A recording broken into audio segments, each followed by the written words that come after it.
Shrimp keeping is more popular than ever, and with cherry shrimp being one of the most popular pet shrimp in the hobby, I wanted to publish my cherry shrimp care guide. This video is aimed at absolute beginners, so I want to over-explain parts while also trying to explain how some things are blown out of proportion by the community to try and help you save some money. Now, a lot of beginners focus on the term cherry shrimp, but they are actually a variety of Neocaridina shrimp, and everything in this video can be used for any variety of Neocaridina shrimp regardless of their colour. So I want to start by discussing water parameters, as shrimp tend to be a little bit more sensitive than fish. This means that there's a few extra factors that we need to pay attention to offer them the best care possible. However, I've noticed that many of these water parameters do get overemphasized within the community, leading to a lot of confusion for newcomers that can easily be avoided. That's why I want to go through each of the main water parameters, explain what it is, and share my thoughts on whether it's truly necessary to track it and pay attention to it to keep things as easy as possible for you. So let's start with the various nitrogen compounds found in shrimp tanks, which are ammonium, ammonia, nitrite, and nitrate. Ammonia and nitrite are both highly toxic even in small quantities, whereas ammonium and nitrate can be toxic in very large doses, but in most aquariums are generally considered safe because regular water changes and plants usually keep them in check.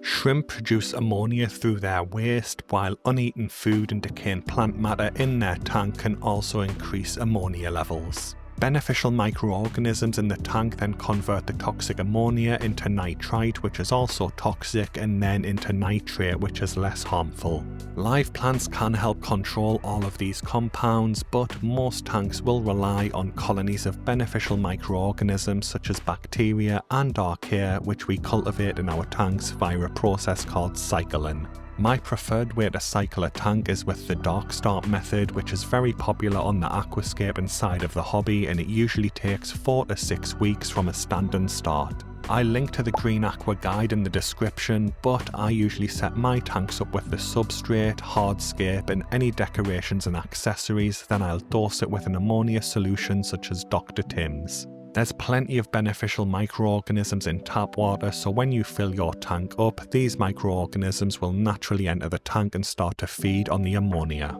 Over the next 4 to 6 weeks, these colonies will grow in size to be capable of managing a bioload of around 2 ppm of ammonia per day, plenty for an average shrimp tank. You know that the tank is fully cycled when you can add a dose of 2 ppm ammonia solution, and then your test kit shows 0 ppm ammonia and 0 ppm nitrite within 24 hours.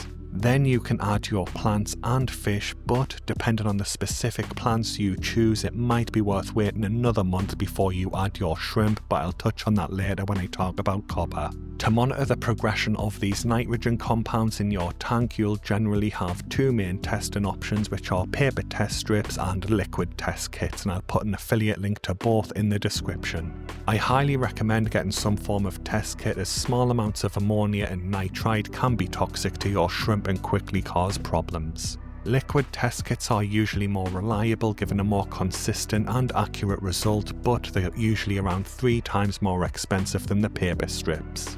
If you are just starting out and on a tight budget and opt for the paper strips, I'd recommend you dip at least 3 strips at once and then average the results out, because they can be quite inconsistent even when used at the exact same time in the exact same tank. So moving on to water temperature, and most people keep Neocaridina shrimp in a temperature range between 18 and 27 degrees Celsius or 63 and 80 degrees Fahrenheit. In my fish room, the temperature can drop as low as 18 degrees Celsius or 63 degrees Fahrenheit in the winter, and while my shrimp are fine and still breed, their activity levels do slow down drastically compared to the warmer months of the year. A good friend of mine has a small desktop shrimp tank in his home office, and he was telling me how his temperatures dropped as low as 15 degrees Celsius or 59 degrees Fahrenheit in January, and his shrimp are still perfectly fine weeks later. In fact, surveys of the natural habitat of Neocaridina shrimp have found that water temperatures can temporarily drop as low as 8 degrees Celsius or 46.5 degrees Fahrenheit. If you want to track your tank's temperature, then you can use a digital thermometer or even an infrared laser thermometer, but if you're on a budget, a simple rule that you can stick with is that if your room is comfortable for you in a t-shirt, it's probably fine for your shrimp. But adding a small heater during the colder months can add an extra layer of protection for your shrimp, but I only added the heater to this specific tank for the guppies that live in here rather than my Neocaridina shrimp. As you can see, my Neocaridina shrimp tanks that also have Medaka rice fish in them are kept at room temperature without a heater because neither species need the heater. Moving on to pH, and most people recommend a range of between 6.7 and 8.0, but I've ran a bunch of tanks as low as 6.4 with no problems. To be honest, I rarely check the pH levels in my tank anymore, but if you are new to the hobby, measuring pH can give you some extra peace of mind that the tank is within the recommended parameters. If you do want to monitor the pH of your tank, a digital pH test meter is probably the most reliable option, as I've had inconsistent results with liquid test kits. It is worth noting that a lower pH usually means there's more free hydrogen ions in the water, which can convert toxic ammonia into less toxic ammonium, offering a little bit of a safety net if you do happen to have an accidental ammonia spike. However, if your shrimp tank is properly cycled and you're careful about how much food you add, then this really shouldn't be a major concern. So yeah, monitor the pH of your tank if you like, but Neocaridina shrimp are surprisingly adaptable, and I honestly think the average beginner's aquarium will be fine. So next up we have general hardness, or GH, which measures the amount of calcium and magnesium ions in the aquarium water. While many people suggest maintaining a GH of between 6 and 10, many of my tanks sit at a GH of 4 due to my tap water being soft and my Neocaridina shrimp are still thriving. Now GH can be a little controversial in the hobby, and personally I went through a phase over the past year where I focused on it heavily and checked it on a regular basis, only to end up barely checking it these days. One issue is that GH only shows the total amount of calcium and magnesium in the water without indicating the specific ratio between the two. Too few of these minerals can lead to the carapace being too soft for successful molting, while having too many can make the carapace too tough for the shrimp to escape from, with both outcomes being fatal. The specific ratio of calcium and magnesium also plays a role, making GH less useful than a lot of people think. If you use tap water like myself, then you really don't know how much calcium or magnesium is already in there to begin with. Using limestone-based rocks such as Sirius stone, which release calcium carbonate into the tank water, helps to skew things even further. GH testing is far more reliable for people who run their tap water through a reverse osmosis unit, removing all of the minerals and then remineralize it with a shrimp species salt. This essentially resets the water's baseline and lets you add the optimal calcium to magnesium ratio, giving you a far more useful GH reading. But for myself and most people in the hobby who use tap water, I really don't think it's essential, and like I mentioned earlier, my Neocaridina shrimp are molting successfully with minimal issues with a GH of 4. But if you do want to monitor your tank's GH levels and use some shrimp salts, I'll link to the two that I've used in the video description, but like I said, I really don't think they're essential. Next up is Carbonate Hardness, or KH.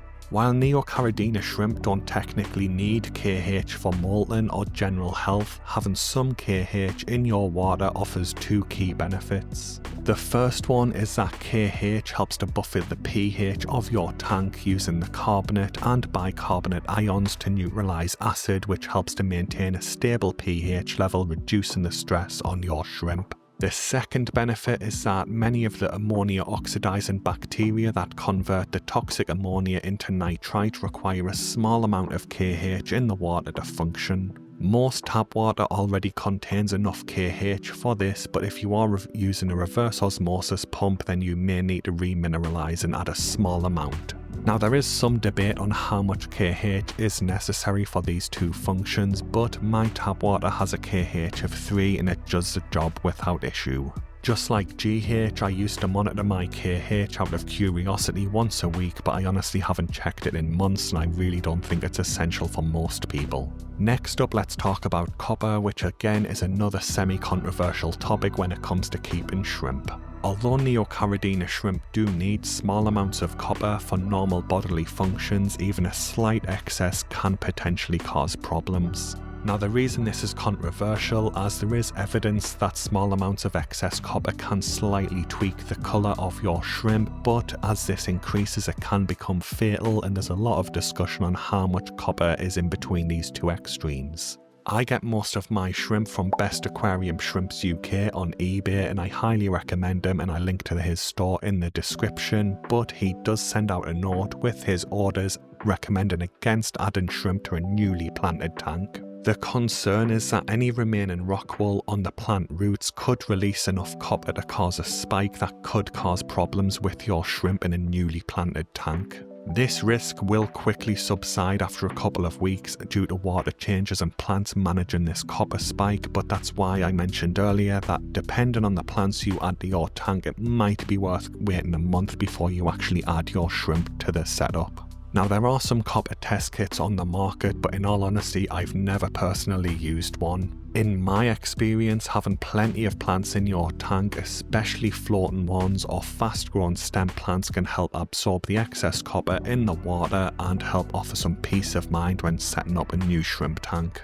So the final water parameter metric that I want to talk about is TDS, or total dissolved solids, with recommended ranges for Neocaridina shrimp changing by quite a surprising amount depending on source. Personally, I'm really not a fan of TDS, but a lot of beginners do focus on it for some reason. One major issue with TDS is that, similar to GH covered earlier, is that it doesn't give you any ratios for what's actually dissolved in the water, and it just provides an overall value that can cause people to stress out. For example, you could have an extremely high TDS reading in your aquarium because you've dosed a liquid fertilizer for your plants which is very rich in potassium, which is generally harmless for shrimp even at high concentrations. Meanwhile, someone else may stay within the recommended TDS levels for Neocaridina shrimp and accidentally have some type of sudden copper spike due to adding new plants to the tank and quickly end up with problems.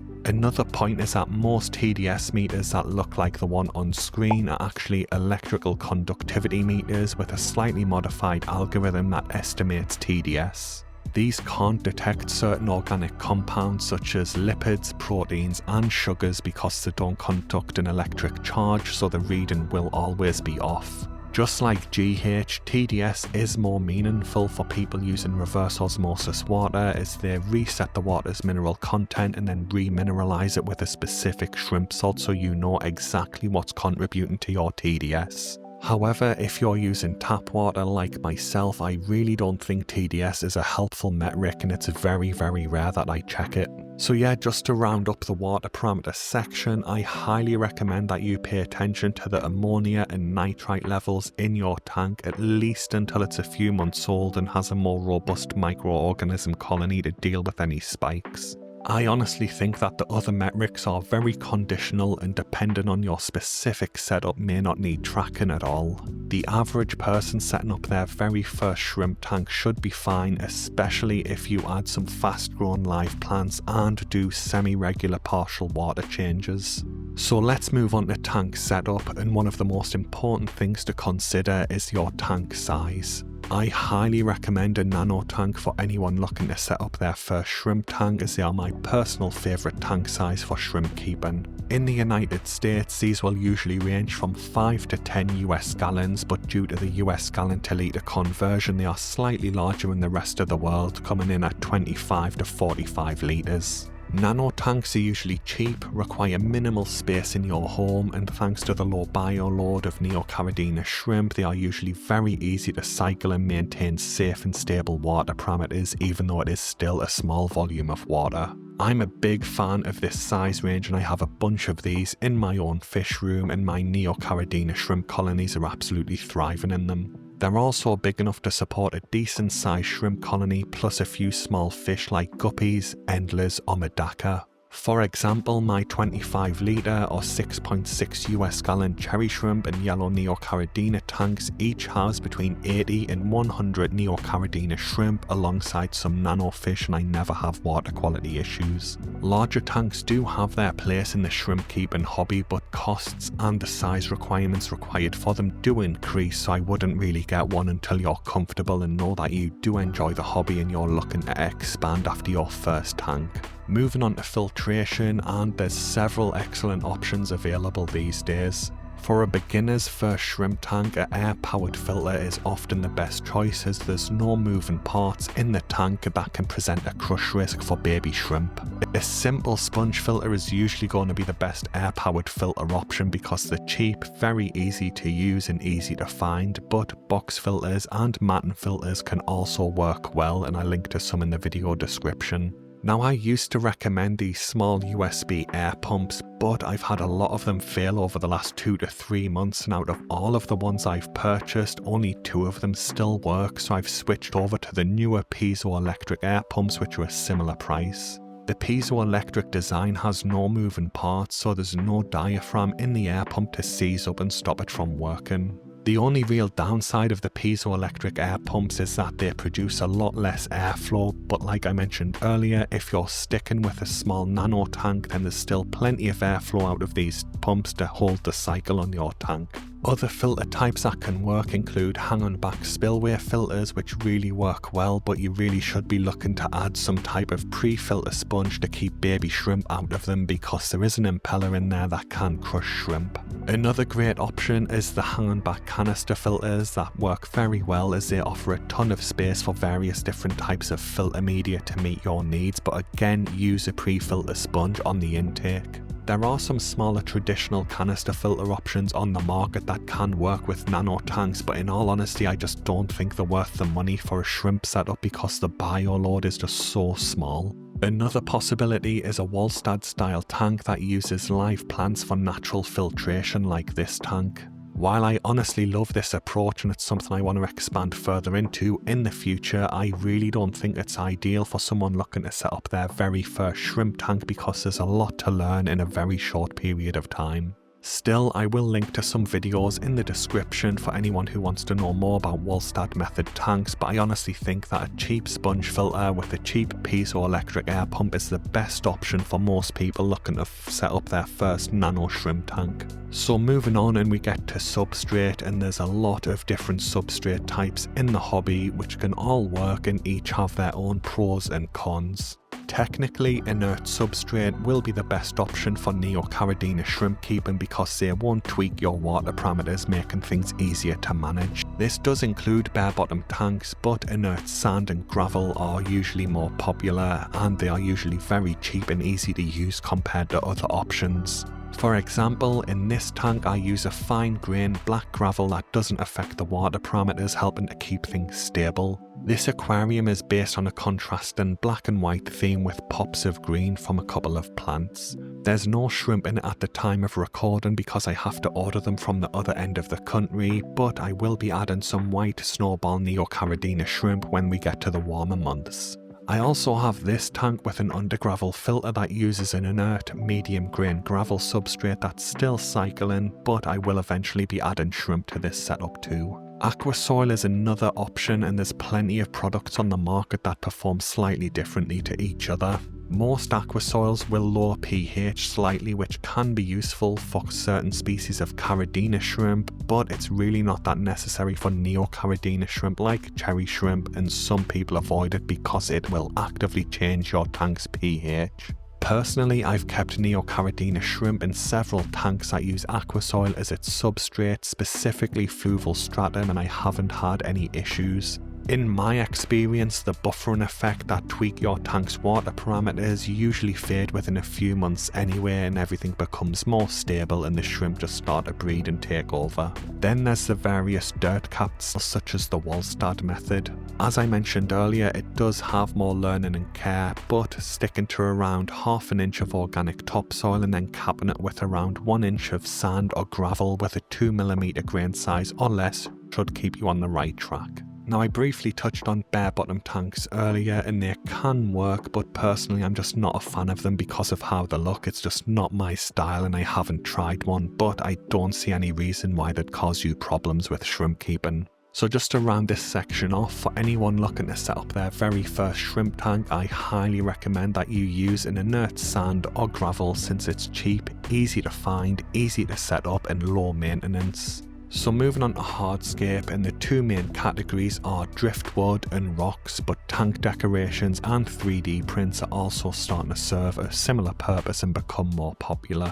While Hardscape isn't strictly necessary if you're on a budget, it does provide extra surface area for the shrimp to graze on while also providing safe spots for them to hide after they mould their exoskeleton while waiting for their new one to harden. Some people go out to their local woodlands and find driftwood and rocks that they can use for free, but I live in an industrial city, so I buy mine online to avoid any potential contamination in my tanks. Certain types of driftwood can lower your tank's pH, but it's usually not as dramatically as aqua soil. The biggest consideration for using driftwood is usually tannin release, because tannins released into your water can tint it to a brown or yellow colour. Now, this discoloration won't actually harm your shrimp, but some people, including myself, choose to opt for woods that have a low tannin release. In my experience, spiderwood, sometimes called red moor root, is a great option because it's cheap, easy to find and releases minimal tannins.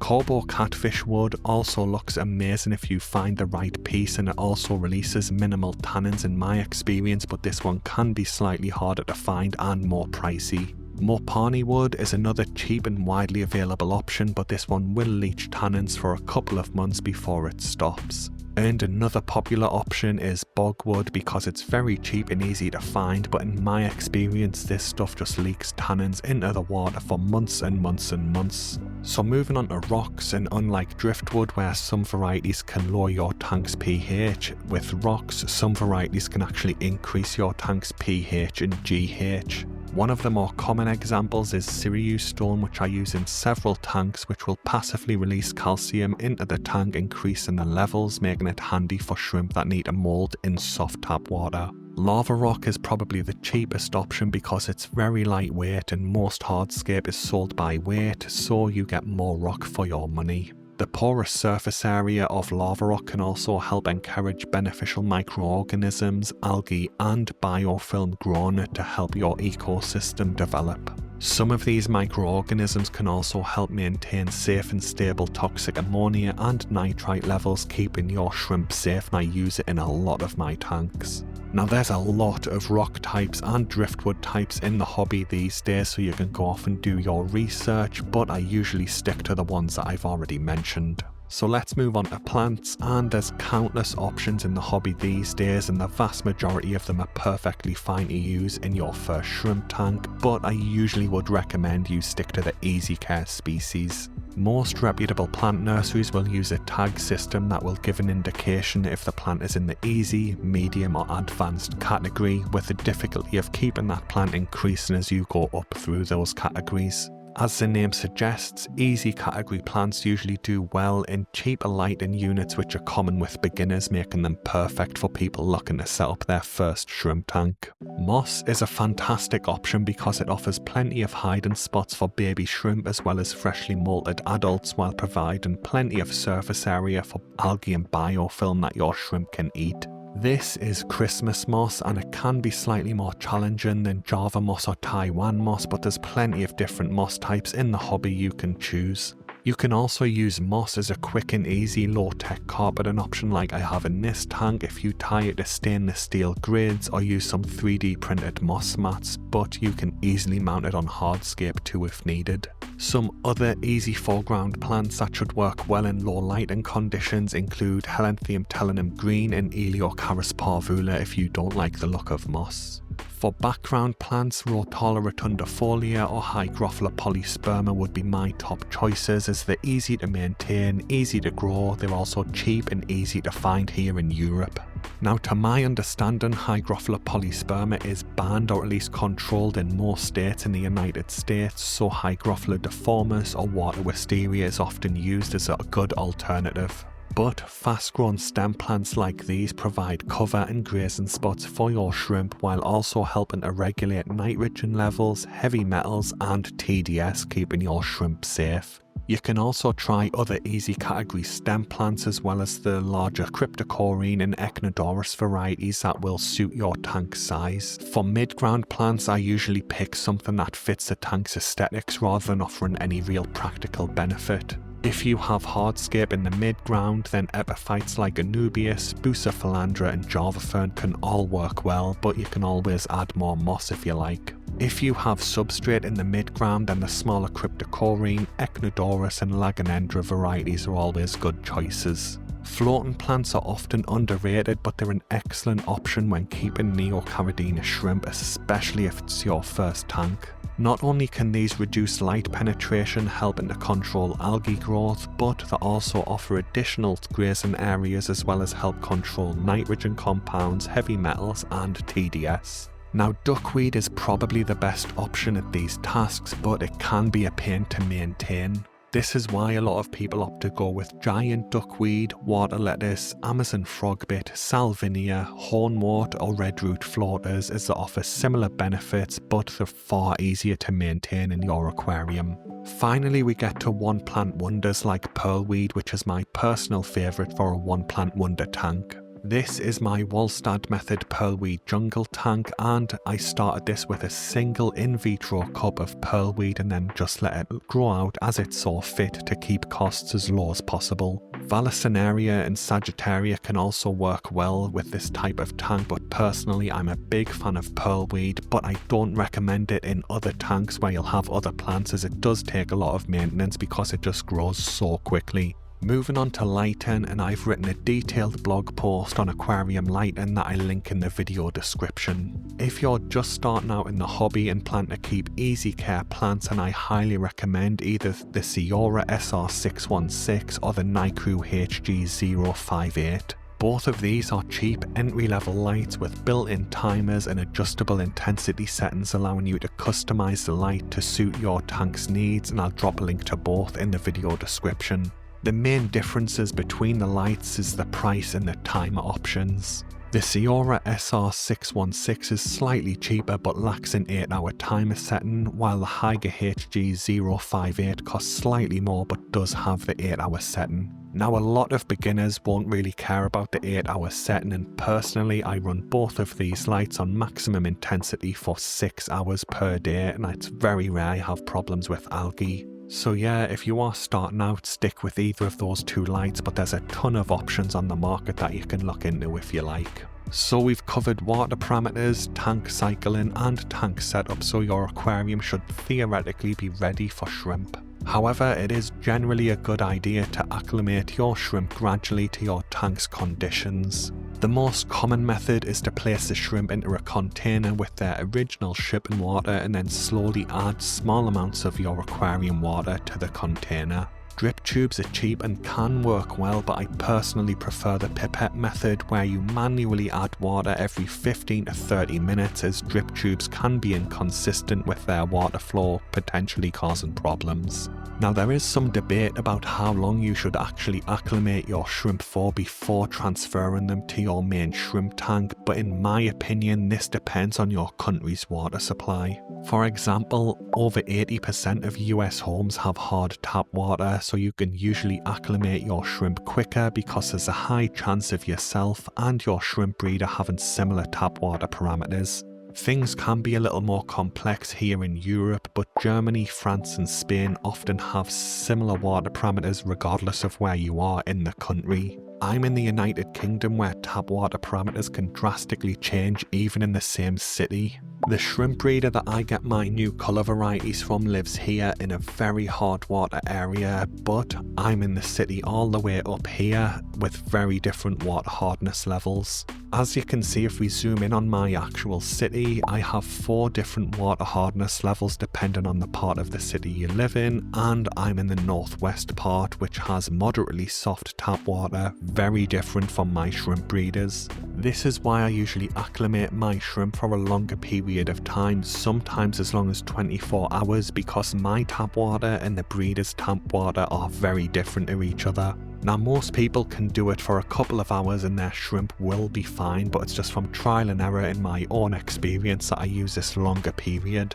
Now there is a risk of ammonia building up in the container if you do use a longer acclimation period, but I just add a little duckweed to deal with the ammonia and I don't have any issues. So unfortunately there's no one size fits all time frame for acclimating your new shrimp to your tap water, and there might be a bit of trial and error involved in there. But once you're satisfied with the acclimation, you can introduce your shrimp to your tank and let them settle in. Don't worry if a lot of the shrimp start to swim around rapidly. A lot of my new shrimp do this too, but like I said, I think it's just because my tap water parameters are very different from the breeders and it's just part of their adjustment. So now that you actually have the shrimp in your aquarium, we need to look at actually feeding them. There's a widespread myth that Neocaridina shrimp are detritivores, but research actually shows otherwise. Gut examinations of wild Neocaridina shrimp in their natural habitats have revealed that they actually eat a lot of worms and microcrustaceans.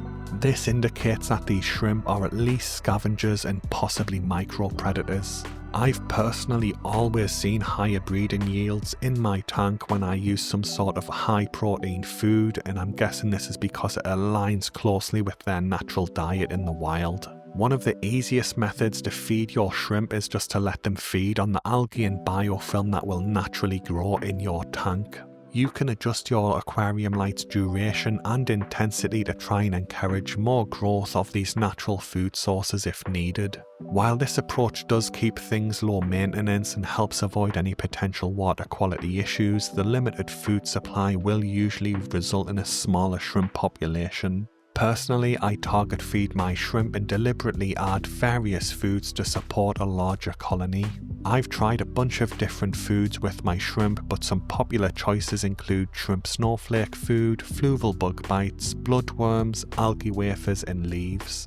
Most of those are straightforward, but there's a bunch of different types of leaves in the hobby, and my shrimp usually prefer mulberry leaves and oak leaves. Certain vegetables can also work well, with some having additional benefits for your aquarium. I'm a big fan of using spinach because it's high in potassium, which benefits both the shrimp and the plants by preventing any holes developing in their leaves due to potassium deficiencies. I like to buy large, cheap bags of frozen spinach and then I'll thaw a piece in some warm water once a week and then add small amounts from that cup to my tanks each day. You can see the improvements in the leaves of my Java fern on screen now. The older leaves at the back have tiny little pinholes, probably due to a potassium deficiency, while the newer ones are intact and healthy. I do want to point out that feeding leaves, be it oak, mulberry or spinach, will release a lot of particles into your tank's water column that float around and can become annoying. You can remove these with partial water changes, more mechanical filtration, or just reduce the amount of leaves you add to the tank so the waste-eating bacteria can break them down. A lot of people worry about how much food they should add to their shrimp tank without harming the water parameters, and unfortunately there's no real fixed rule because every tank is unique. While overfeeding can lead to spikes in ammonia or nitrite, fast-growing stem plants and floating plants will help to keep things safe in your tank.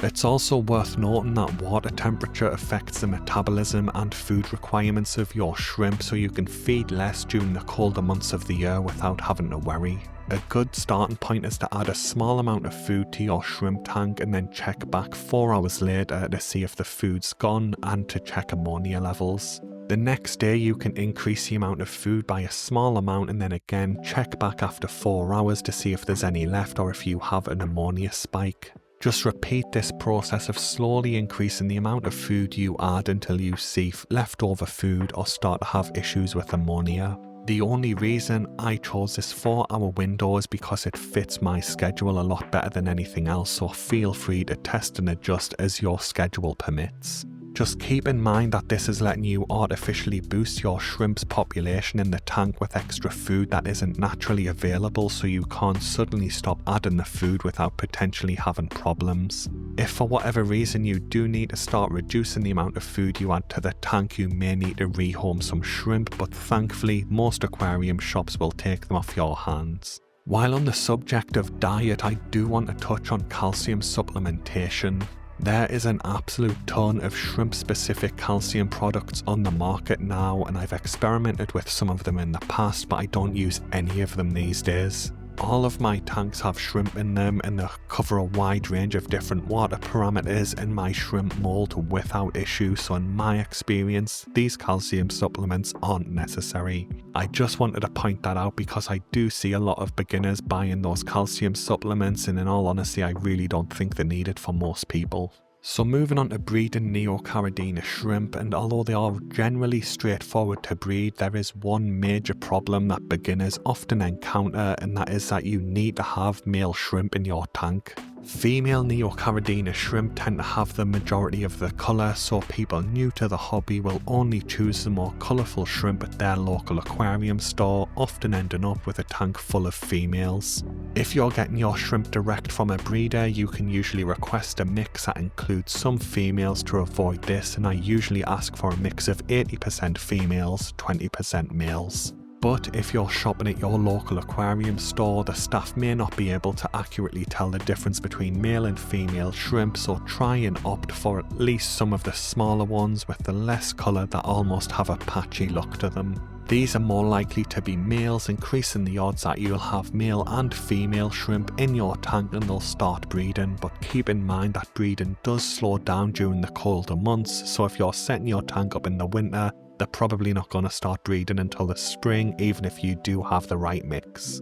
You'll know that a female is preparing to breed when you see eggs forming in her ovaries, a stage known as being saddled, because the eggs look like a tiny horse riding saddle on her back. After her next moult, she'll find a safe spot in the aquarium and start to release her breeding pheromones. Your male shrimp then sense this and begins swimming around the tank searching for the female who's ready to breed.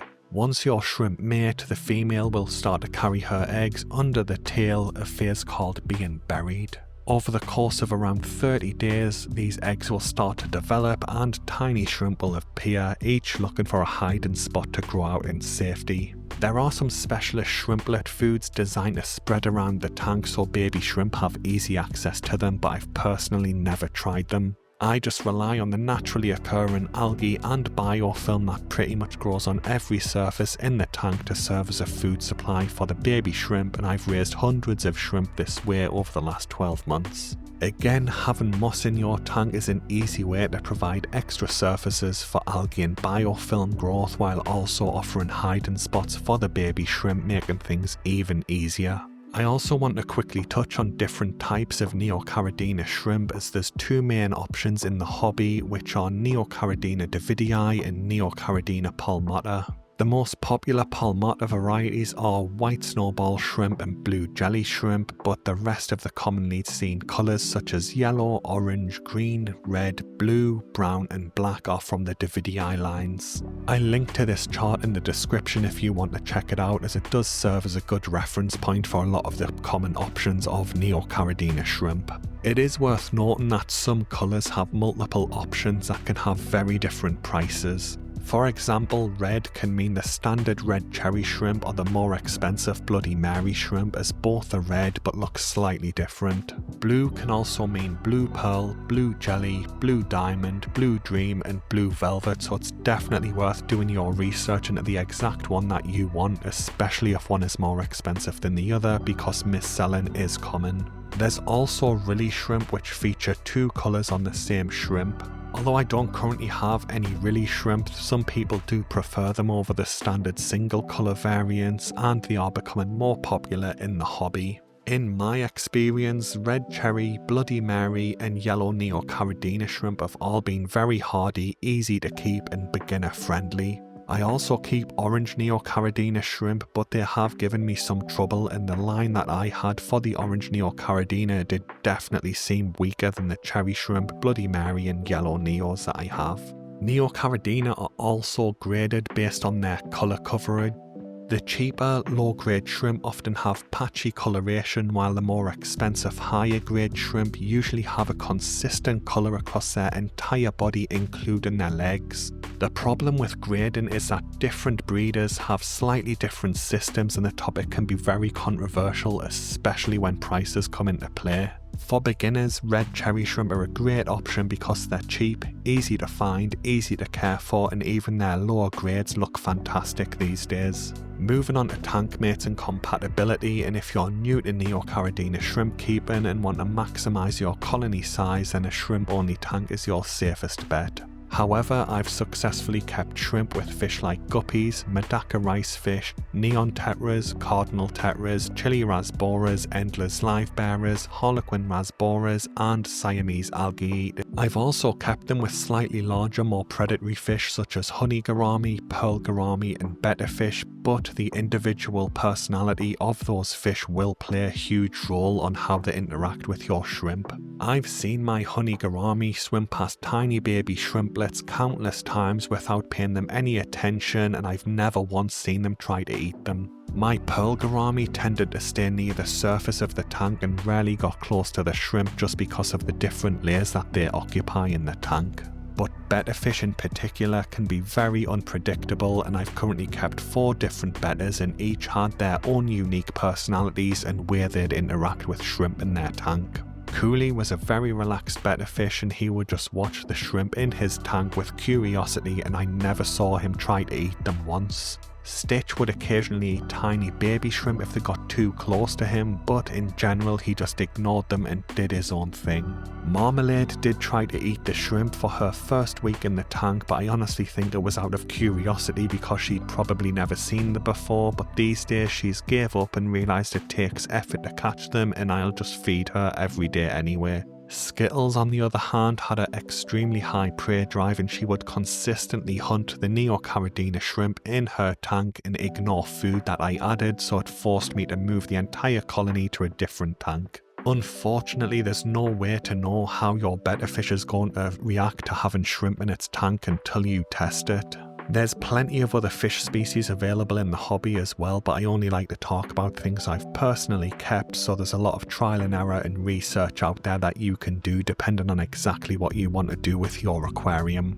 Finally, I want to talk about tank maintenance. Each shrimp tank is unique and there's no universal rule for how often you need to change water, trim plants or feed your shrimp, as they all depend on your tank's unique conditions and should be adjusted accordingly. That said, Neocaridina shrimp are usually hardier than fancy Caridina shrimp, so you can easily do water changes when needed. If you want a low maintenance setup that won't require much of your time, you can go with slow grown plants like Java moss, Java fern, Anubias, Bucephalandra and Bacoba caroliniana. This lets you spend more time enjoying your tank and less time trimming your plants. As covered in the feeding section, I use the target feeding method, which only takes a couple of seconds each day. I just drop some food into the tank and let the shrimp, plants and microorganisms handle the rest of it. People do often worry about colony size, but in a lot of tanks, natural selection will manage population levels for you, as older, larger shrimp outcompete the younger ones for food. As the older shrimp become weaker and slower, the younger shrimp have more access to food, so they'll start to grow, and it keeps everything balanced. Just to put things in perspective, I house around 100 Neocaridina shrimp with some small fish in some of my 25 litre or 6.6 gallon tanks without any water parameter issues, because Neocaridina shrimp have such a low bioload. If you want to breed the highest quality shrimp possible, then you'll probably want to implement some type of selective breeding process. This usually involves removing the low grade shrimp from the tank, and I simply move mine over to my 40 gallon so they can live out the rest of their tank away from the main breeding colony. These days I really don't do any type of selective breeding though, and I just let the shrimp do their own thing and nature takes its course, but I really haven't seen a drop off in the colour standard of my shrimp. But one key takeaway is that a Neocaridina shrimp tank can be as low maintenance or as high maintenance as you want it to be, depending on what you want to do with your aquarium. There's just so many variables at play that let you tweak the tank to your needs and lifestyle. Anyway guys, that brings the video to an end. I know this has been a long one, but I wanted to try and cover as many things as possible to try and help people new to the shrimp keeping hobby get success with their first tank. Thanks for watching, especially if you made it all the way to the end, and I hope you have a good day, and I wish you luck with your first shrimp tank.